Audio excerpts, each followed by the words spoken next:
near and dear to my heart is I'm Marvin Okello, and the reason this is near and dear to my heart is because I'm actually a refugee from Kenya. Um, Myself, my three sisters, my mom and dad moved to Canada in 1996 as refugees. I was born in Kenya after my parents were actually born in Uganda. If anybody has ever watched the movie The Last King of Scotland with EDIA, they might know a little bit of the story about how Idi Amin, as a dictator, like very common military leader, came in and took over power by force. In terms of what that looked like, because politics kind of dictate a lot of culture and society. He was a military leader who was very popular with his generals and his warriors, for lack of a better term. And so he decided he wanted to be the prime minister. So he said, I'm going to do it. And when they opposed his basically putting himself up for elections, he took it upon himself to rig the system and basically hold him captive in Parliament until he was put on a ballot.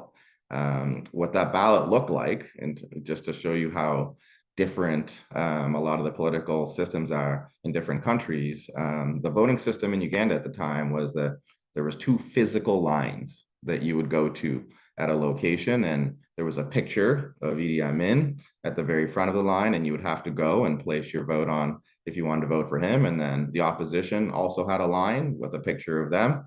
And so it was transparent. There's no privacy around who you're voting for. Everybody could tell. Not a very good system. So being the military general that he is, he had all his military show up. And as people lined up, if you went to the other line, you got a gun pointed at you. And so quickly, he won unanimously 100-0 because nobody wanted to die, unfortunately. So he came into power. He also changed it so that he didn't have to just serve a term. He served basically until the UN got involved in removing him.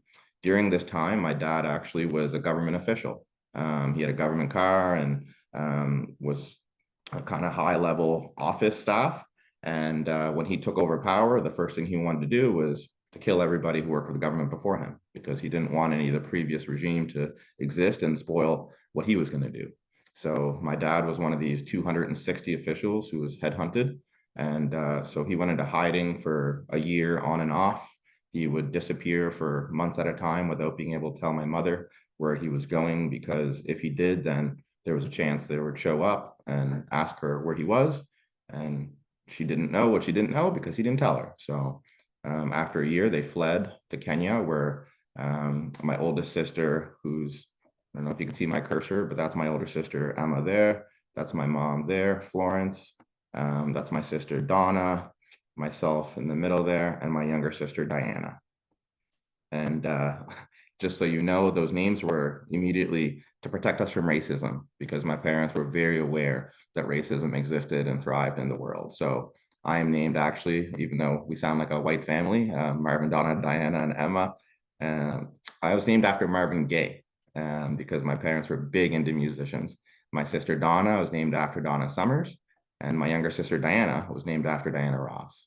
So even though they're white names that protect us from racism on resumes and whatnot, they're also very powerful Black figures in our culture. So that was how we came up with our names. So as you can see here, this picture was when we were in the refugee camp. We lived 6 very happy years in my childhood in Kenya on a farm. I played soccer with all the kids who were skipping school because I was homeschooled. So that's how soccer became a huge part of my life. And anybody who knows me knows that it dominates almost everything I do, both personally and professionally. And I worked with the Wanderers for about 6 years. But this is where it all started for me, playing with a soccer ball that was made with plastic bags that were rolled up into each other and tied with an elastic. So that was my first experience in soccer. So that is my family leaving the refugee camp. This is the only photo I have of my family, unfortunately, before we moved to Canada. So this is a picture that really, it brings up a lot of memories, and it really stirs a lot of emotions for me. But just a real depiction of what a lot of people as newcomers leave when they're coming to Canada and seeking refuge, or maybe just by choice. Everyone's experience is different. So after this, I'm going to show a quick video. I'm kind of going to go forwards and then backwards. Last Canada Day, I started newcomers coaching support program because we wanted to make sure that we had one-on-one mentorship for the newcomers, as well as offering some group opportunities for them to learn about the how to become a coach in Canada. And I am the lead for that program. But you're going to hear from Hussam Alukda, who's one of the newcomers who's been in the program. He's really dove into both the modules, and also more recently has become my assistant coach for my team as well, so that I'm giving him some actual mentorship on the field, and he's getting some practical opportunities to actually coach under my guidance, and it's been really great. So I have a video of him. He shared some of the things that he's learned throughout his involvement in the program. And please, Natasha, let me know if you can't hear the audio.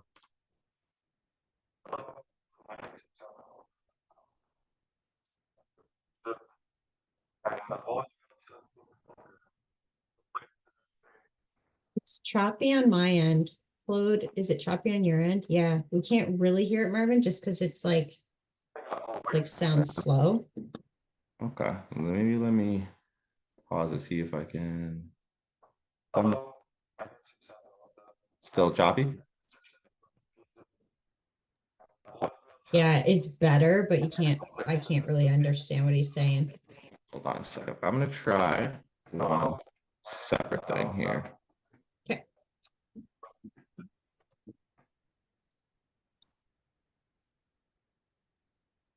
I'm gonna try a different type of share to see. Share my whole screen instead of just the presenter. Hopefully Yeah, that will be videos better. are always a challenge. Yeah, and no worries. That's why I also hopefully have another testimonial coming from somebody who's just going to join the call. So let's see if this is better.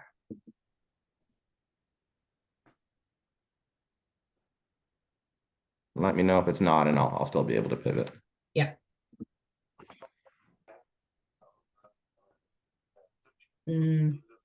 Not really. I think you'll have to like send the link or something. Okay, I'll send the video after Just so you keep guys going. can take. Yeah. Okay.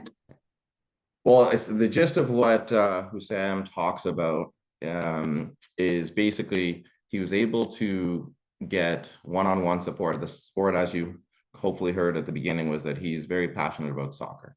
And actually last year for CSI, we had a staff retreat, and we had a professor, I guess is the easiest way to say it, Natasha, who came in and gave us some data around newcomer populations and what they're involved in and what sports they're interested in. And, you know, for me, soccer is a huge thing, and it is for a lot of people, but it was very nice to hear that, you know, 66% of newcomers prefer to be involved in soccer, and really just showing that soccer is the world's game. And a lot of that obviously is because of, you know, the affordability of soccer. All you really need is a ball. And as you heard me say early on, that I was even able to create a ball just using plastic bags and elastic. So, you know, you don't need a physical net. A lot of people use, you know, two sandals or two shoes to create a net. You don't even need cleats. You can play barefoot, which was my experience growing up until I came to Canada.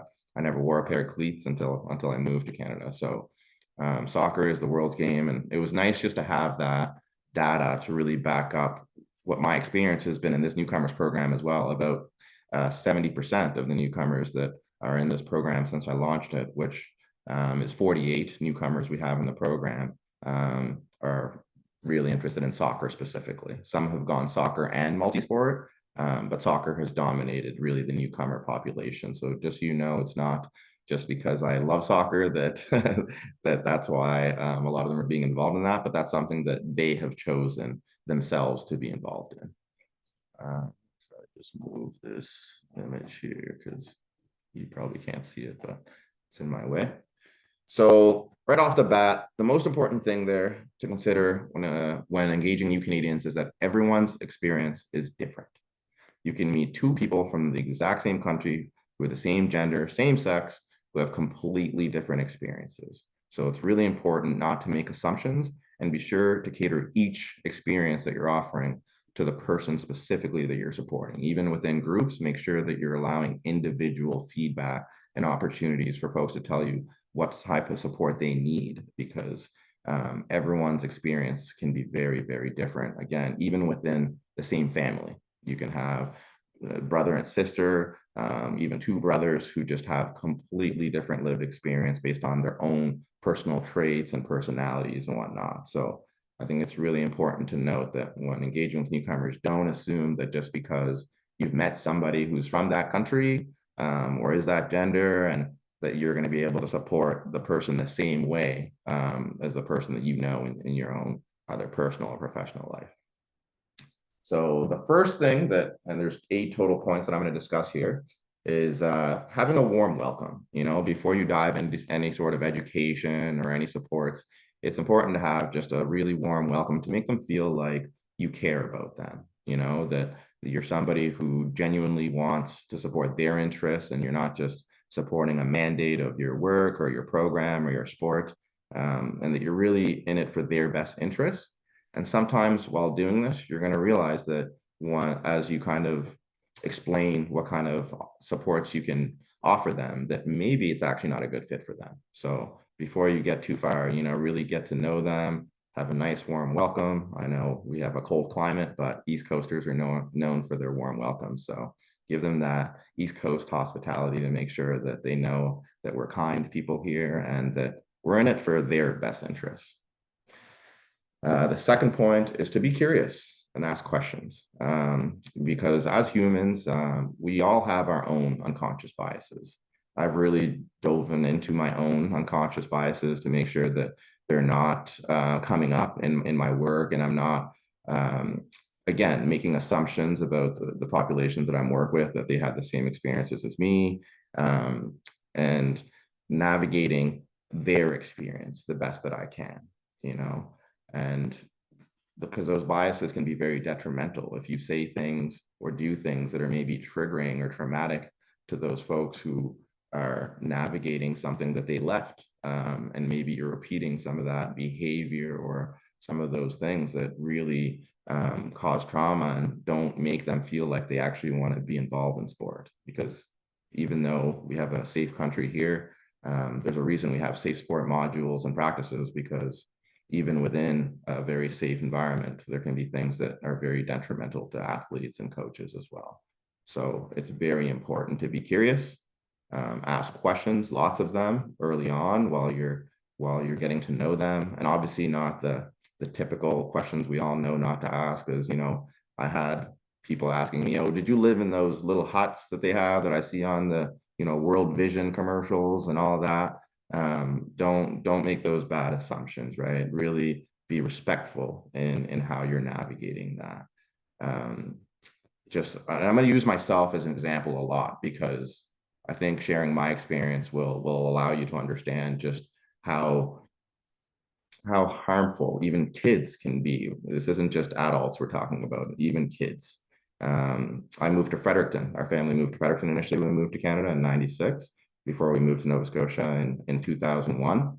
And I am an athlete and I play many sports. I'm not just a soccer guy. I've played every sport really under the sun, except for, I'm sorry, Natasha, but baseball and softball really don't tickle my fancy.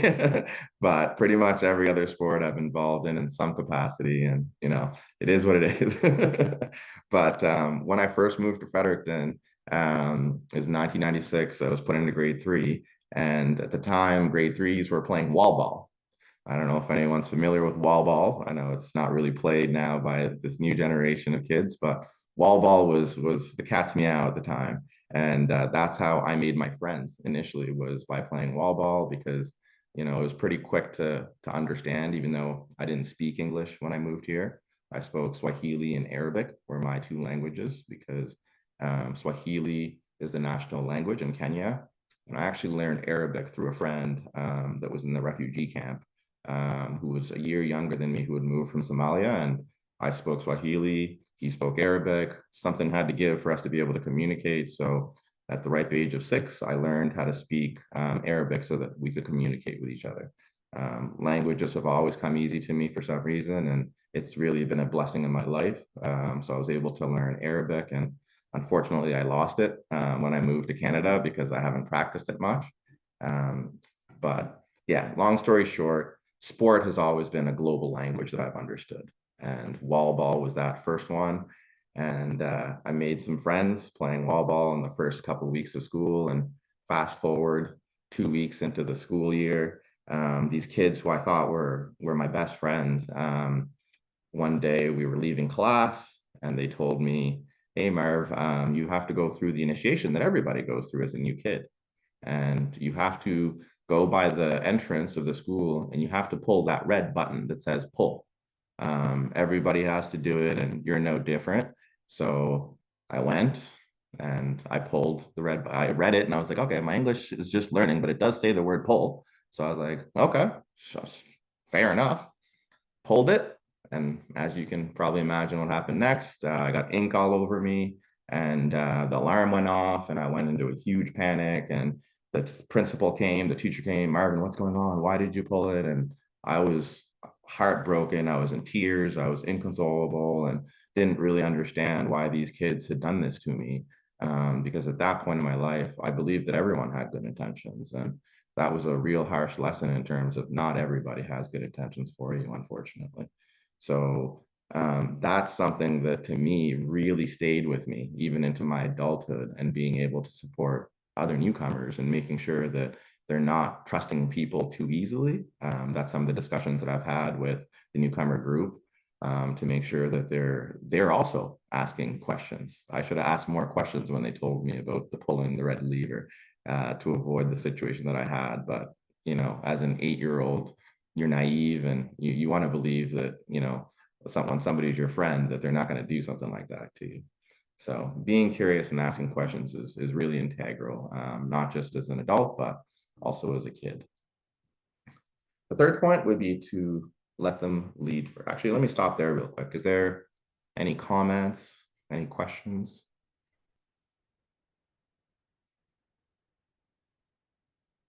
Nope. Sounds good. So the next point is to let them lead first. As I talked about, everyone's experience is very different. Some newcomers leave because they're refugees. Some of them leave because they're immigrants. Some of them leave by choice just because they want a new experience. I think many of us have thought about moving to Europe sometimes during the winter to get away from the cold winters, right? And there's other people from Russia, from colder climates or warmer climates, who are like, Canada's kind of a little bit of both worlds. I didn't really know that Canada had 4 different seasons when I moved here as an 8-year-old, which was a culture shock that I had when I came off of the plane. And it was November 17th, 1996, in my sandals, shorts, and t-shirts, and got off the plane to go get picked up by the missionary family that helped us kind of get settled in Fredericton. And there was what I referred to my parents as, "What is that white sand that is falling from the sky?" And my parents were quick to correct me and say, "Actually, I believe they call that snow here, Martin." So that was my first taste of winter, because in Kenya, we only have 2 seasons, the rainy season and the dry season.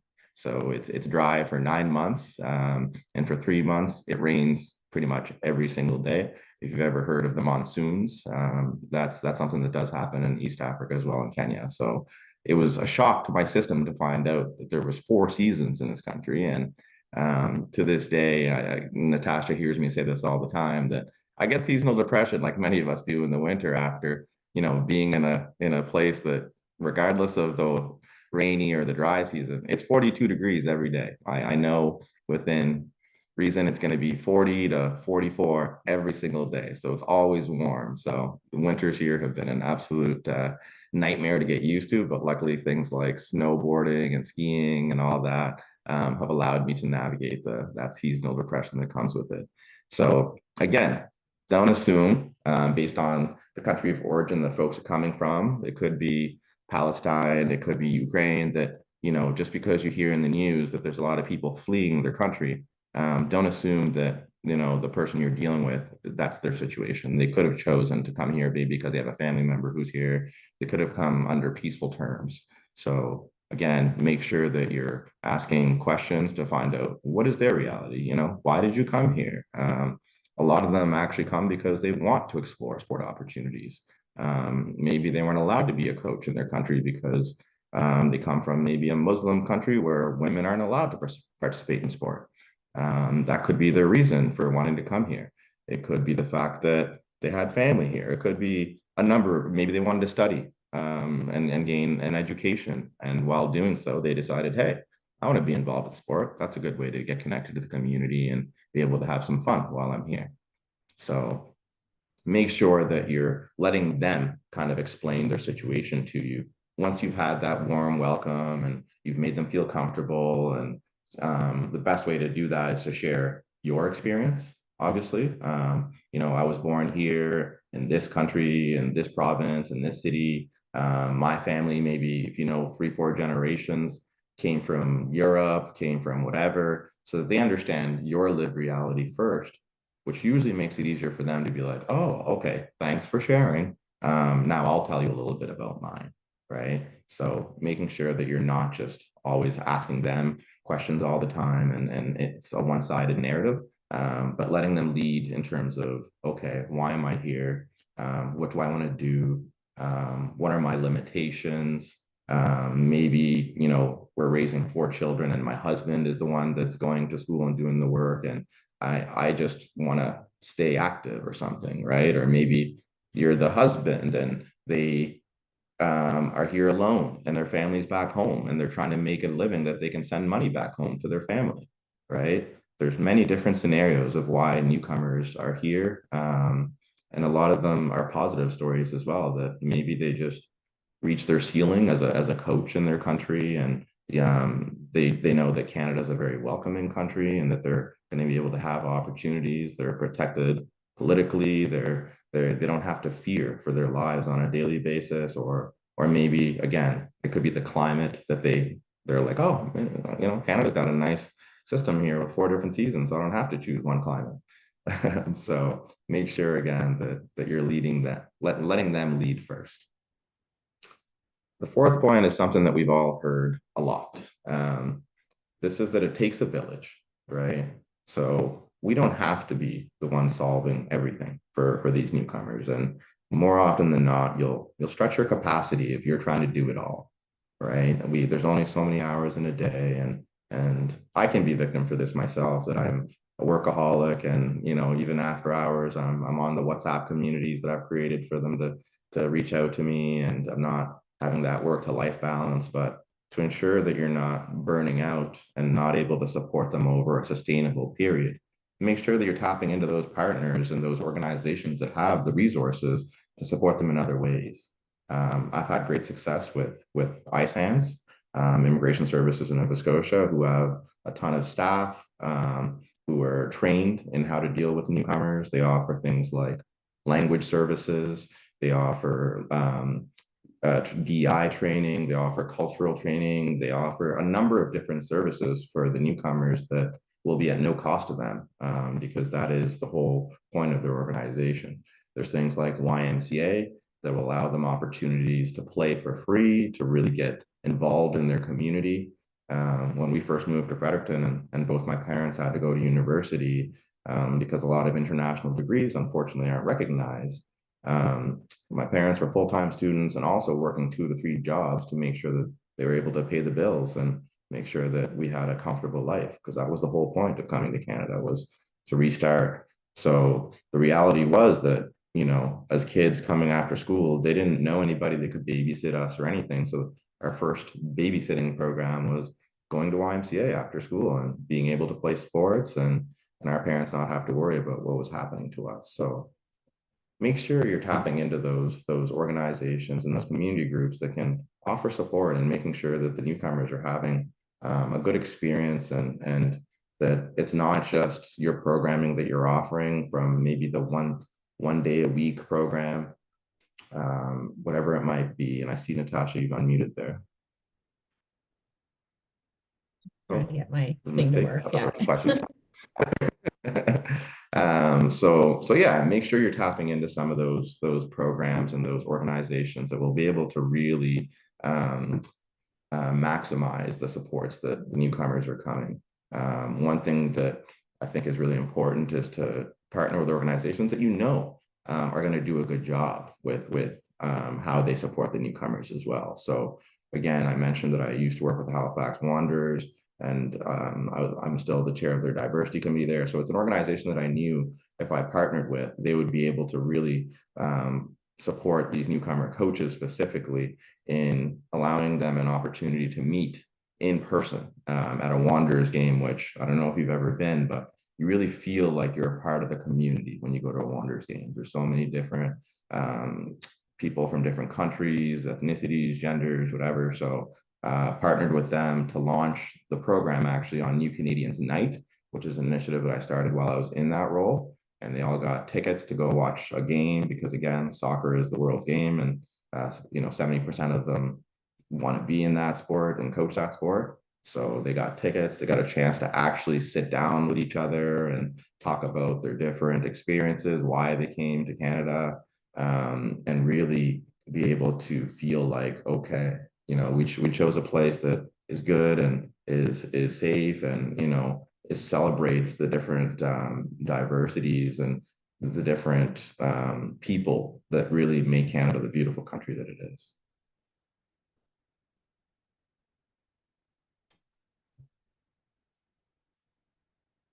Okay. Next is those peer-to-peer connections, right? It's important that it's not always you being the one to offer modules and things like that. And a quote that I often say, we don't know what we don't know, right? So it's really important to allow those peer-to-peer connections for them to be able to talk to each other as newcomers. Maybe they're from the same country, maybe there's intersections in their experiences and overlaps, the things that they don't feel comfortable maybe sharing with you, or maybe they don't have time to share with you. But when you offer an opportunity for that peer-to-peer connection, they might find out things that are really valuable. It could be things like, where do I go get my groceries that are specific to my culture, Indian groceries, or, I found out about Mary's African cuisine when I moved to Nova Scotia and met this family that was from Ghana. And they were like, oh, you got to go check out Mary's African cuisine. They got the best food that's basically like authentic African food. And, I didn't find that out from the folks that I met here who were born and raised here, because a lot of them unfortunately didn't think to go to a place like that, right? But that peer-to-peer connection allowed me to be able to explore other parts of the province and other services like Mary's African cuisine that really made me feel like I was at home, and I was able to eat those meals and stuff that really brought back those good memories that I had of being back home. So peer-to-peer connections are really, really crucial. And for me, I did it through a WhatsApp community, because WhatsApp is global. Everywhere you go, people use WhatsApp. So it was something that they knew, something they were comfortable with, because as most of you know, email isn't really a great communication tool for newcomers, and maybe they don't have laptops, maybe they don't have the technology required to be able to properly communicate in a timely manner over email.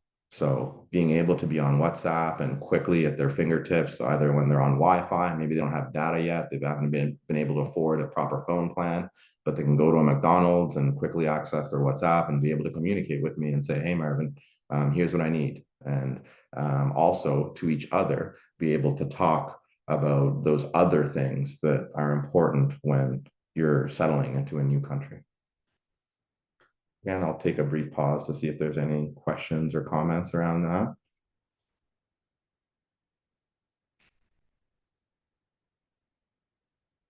All right. You guys can always throw questions in the chat too, and I can bring them up kind of as we go if you think of anything.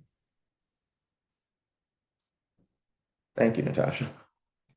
So the next, and this is one that was going to be highlighted in the video that I had, that unfortunately the audio wasn't too great, but again, I'll send it after so you can really hear Hussam talk about the value of combining theory with practice, right? And in coaching specifically here in Canada, we have the NCCP, right? And it's really great to have the National Coach Certification Program that lives in the locker. You can take those modules. A lot of them are free because we live in Nova Scotia. It's not the reality in a lot of other provinces.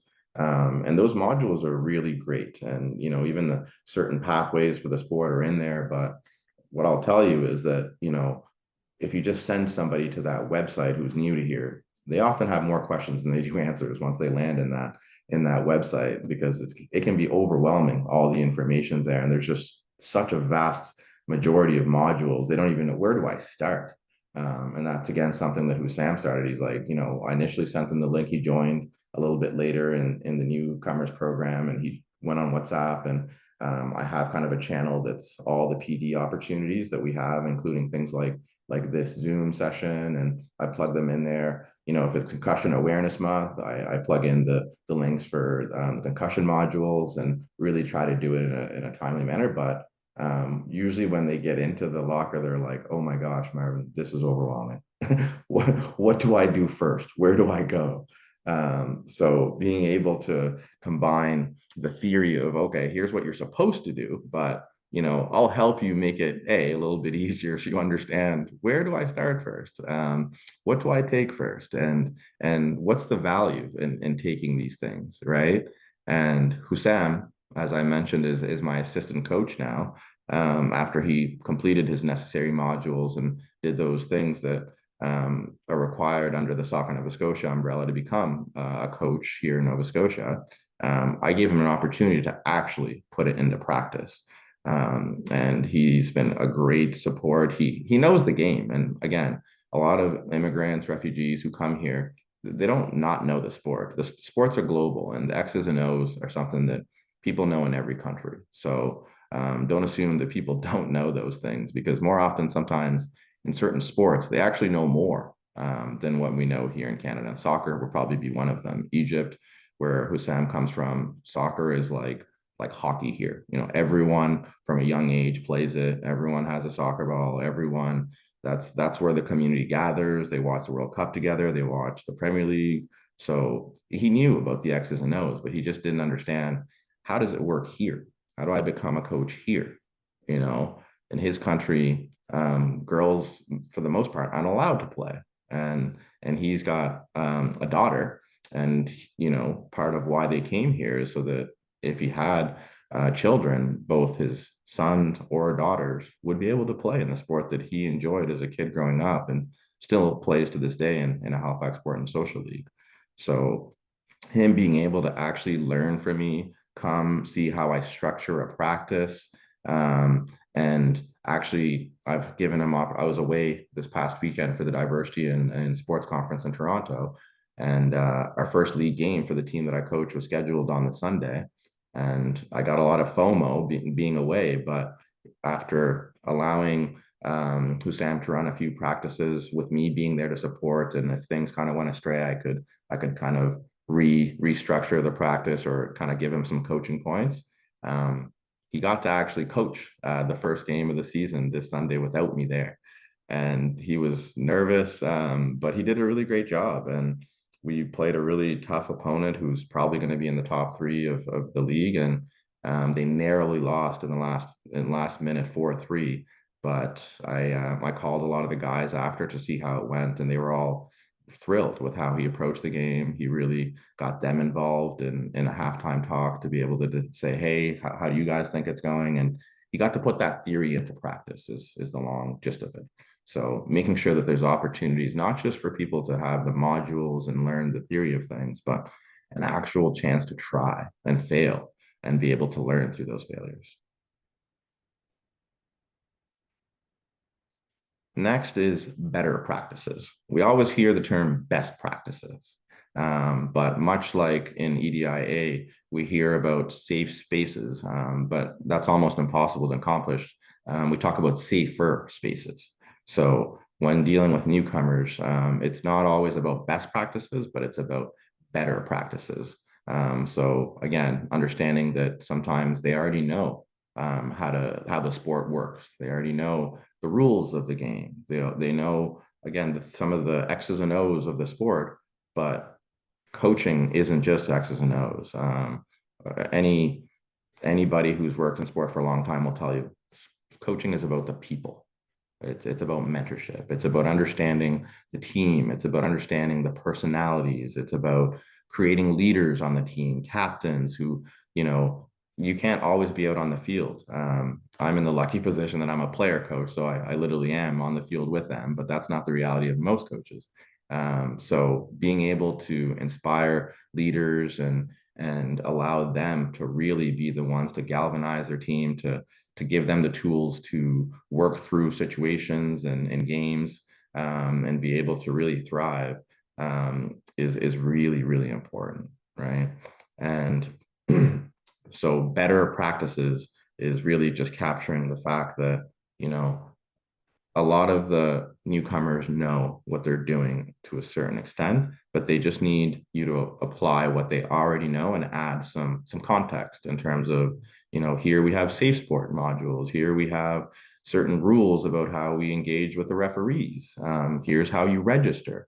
That could be completely different from their country. Here's a lot refs are paid here, back home a lot of refs aren't paid. They volunteer, they come, there's a whole system of training that they have to take. Back home it's, hey, who wants to ref this game? Someone volunteers and there's your ref. But it's not like that here it's everything's so much more organized, so much, and it's for the right reasons. We want to avoid malpractice and things happening, so it's good, but sometimes it can be overwhelming for newcomers in terms of how do I actually get involved in these things? What do I need to consider? Why are parents yelling at me after their game because their kid didn't play every minute of every game? Why are these things happening? Don't they understand that I'm just the coach? Like, and I can't give everybody 90 minutes of playing time. I'm doing my best. Because one of the things that I learned, as a coach, is part of your job is sometimes actually ignoring those parents and being able to just focus on your athletes. Maybe you have a parent meeting at the beginning of the season and you tell them, here's how we're going to do things. If you have any complaints with that, make sure you look back to that parent handbook that I gave you to see if it's addressed in there. And if you still want to have a conversation, wait the 24-hour rule after the game has ended and you're able to kind of, manage your emotions. So you're not coming at me emotionally after a game has just ended and things are heated.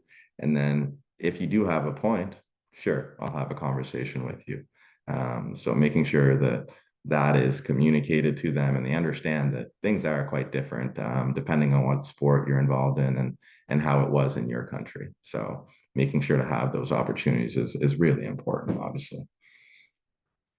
And I almost started with this one first, but I wanted it to land towards the end that, you want to start small. Too often our funding is based on volume, how many people are coming to your programs, and success is measured by volume. And that sometimes ties us to feel like we have to have 30 people come out to have a successful program. Even in our role here, we have coaching roundtables and coach engagement sessions, and you want to have obviously a full room because there's expenses associated with renting a room at the Canada Game Center for people to come, or the food orders that you had and stuff. But at the same time, much like this Zoom call here, you can have a valuable impact with a small group. Sometimes even bigger impact because people are able to really take on the information. They're able to ask questions. I'm hoping eventually somebody will ask a question here today. But sometimes starting small really allows you to have that bigger impact by working through with a small audience.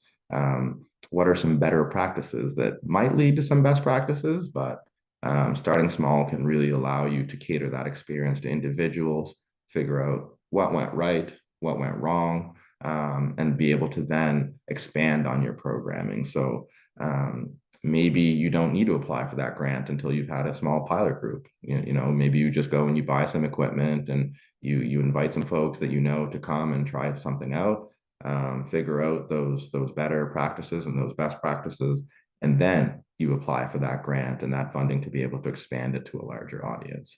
but really make sure that you start small, because you don't want to fail with a large audience if there's something that you could have worked through with an individual or a small pilot group to figure out, oh, maybe actually this isn't the best approach to do this. Maybe bringing together, having a family day at a soccer facility to try to get the women to come play from maybe a Muslim country where women aren't allowed to play isn't the best approach, because maybe they're still navigating the fact that the men won't let them play, right?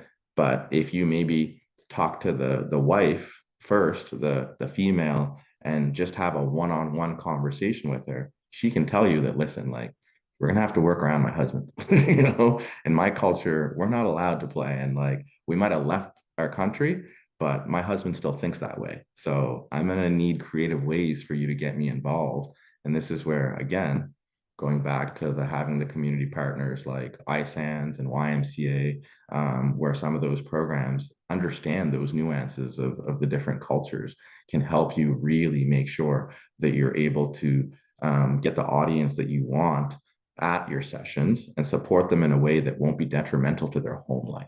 Like the situation that I just gave there, where maybe the husband doesn't want them to be involved, and now you're inviting them and they're playing a sport, and it leads to quarrels back in their home life, and things that you don't really want to happen. So starting small, having a one-on-one approach is really important in navigating some of those things that, again, you don't know what you don't know. So really make sure that you're starting small, you're asking questions, you're creating safer spaces for folks to be able to share what their reality is, so that you're not, again, creating situations that are really harmful, and don't allow them to actually get involved in the program, the sport, the recreation that you want to get them involved in, because you know all the positives that can come out of it, but you end up with more negatives than good coming out of it. So I really encourage everybody to make sure that you use pilot groups, you maybe tap somebody in the community that you know that's from that country, or has a similar experience, to really work with you to kind of give you some pros and cons of your approach, maybe do some consulting. That's something I'm happy to always do in this role as the EDIA support lead, coachingly for the Institute. So if you have questions, you maybe have an idea of a program that you're thinking about doing, I'd love to be able to talk with you about how to do that. If it's not me, I have a very, very large network of both immigrants, refugees, local sports organizations. Luckily, the Institute's attached to 56 plus PSOs. So, if it's not me, I often will know somebody who will be able to support you in launching your program, or at least giving you some consultation before you run. As they say, you want to walk, jog, and then run. You don't want to just come out the gates flying. So make sure that you're starting small, and you're engaging community experts, community organizations, that mean that you're not taking on all of the work and all of the failures that come with sometimes that work, because we don't need to recreate the wheel. There's usually somebody who's probably tried that program, tried that approach, done that, and can give you some better practices for you, so that you don't have to learn the hard way, which is sometimes what we do when we don't involve others. So really, that's the 8 steps that for me are really, really important when you're navigating and trying to support newcomers. And again, this is just some of the ways. If you start asking questions with the folks that you're dealing with specifically, and you create some safer spaces for them to be able to share that feedback, whether it's a form, an anonymous form, whether it's partnering with somebody like ISANS, or someone who maybe already has a lot of that data, because they've been in existence for a long time and they've already done a lot of the work to be able to understand what is the lived realities of certain countries and certain populations. Make sure that you're doing it properly, and you're not doing it on your own. So that would be the end of my 8 steps that I have here. And I'd love if anybody has any, even just some thoughts, some comments, because I'm here. Yeah, I'll jump in just for a second, Marvin. So I just want to highlight, if you guys weren't looking at the chat at all, so he did jump, or not jump, plop in two great trainings that are available in the locker. So take a look at those. There's the intercultural skills in sport and the coaching in Canada. And the coaching in Canada is a neat one because it was really created with new Canadians in mind to highlight some of the sort of, like Marvin talked about, the ways that things are done in Canada that may be different than other countries. So thank you for that, Sahid. And the second thing, I just wanted to jump in for Melissa in Newfoundland. I was trying to Google what would be similar to ISANS, like what the immigration services is in Newfoundland. Didn't find anything super quickly. So if either of you know and can share with each other, or we can do some research and pump it out to you guys. I don't know if either of you already know what that is.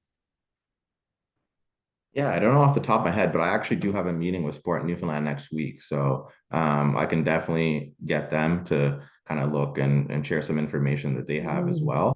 Luckily, again, they're our partner, so I can even, following this, shoot an email to them and see what the equivalent would be. Because once again, I don't know everything, and you don't know what you don't know, but I'm happy to find that out for you and get back to you, Melissa.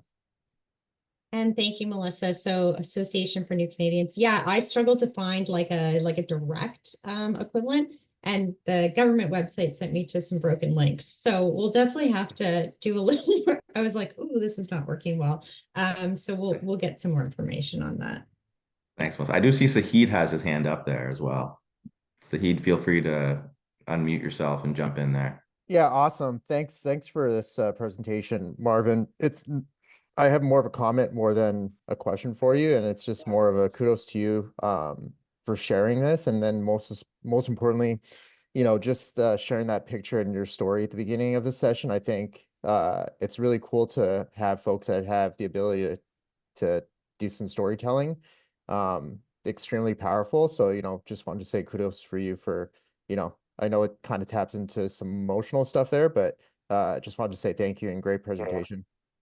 Yeah. I appreciate that a lot, Sahid. And Natasha will tell you that I'm not shy about being vulnerable. So good. I very, very much believe that vulnerability encourages vulnerability. So even with some of the newcomers that I deal with, we start talking about sport, but you end up talking about family life. You end up talking about things that really impact them on a day-to-day basis. And I really do believe the true support and allyship comes from being able to lead with vulnerability and share that stories that again allow people to feel comfortable sharing their own experiences. Where are you from, Sahid, if you don't mind me asking? I'm born and raised in Canada. Mhm. And my heritage, my lineage is very complex, and mixed race, and You're but in Ontario though, right, Sahid? and so Yeah. I'm from Ontario, and Mhm. Yep. as Natasha probably knows, like I always feel like it's a bit of a treat whenever I can join these sessions, and that folks from Ontario are welcome to these sessions. So again, just kudos to you. Like I think it's great that you were able to share that personal story at the beginning. Yeah, thanks. Thank you. I appreciate that. And one other thing that I actually meant to share about that I forgot at the beginning is outside of being named after Marvin Gaye, the naming systems in a lot of cultures are very different. So mine specifically, me and my three sisters all have different last names. So again, this is where working with organizations like ISANS that can help you educate on things like that, where like I've had forms that you have to fill out names, and it's like a later part of the form will assume that if you put your father's last name, that they have the same last name as you, right? And they kind of jump to that conclusion when that's not the reality. In my culture, the firstborn son gets the last name of their dad's last name. So the grandfather on the father's same gender. The firstborn daughter gets the mom's last name. The second born son gets the dad's last name, so the grandfather on the mother's side. The second born daughter gets the mom's last name. So me and my three sisters, none of us have the same last name. And if you kind of just pulled up our names in the database at a high school or whatever, you wouldn't even know that we were siblings if that's how you were trying to figure out, oh, who are the families in this school? Who are the ones that are related? You would not come to realize that me and my sister Emma Ago, Diana and Yim and Donna Wino all have the same parent. So again, making sure that you're not making assumptions about how things are done in other cultures and in other countries is really important for even something as simple as a name and how people are applying for your programs and being able to share that information. You don't have any questions for Marvin? And actually, I'll stop the recording.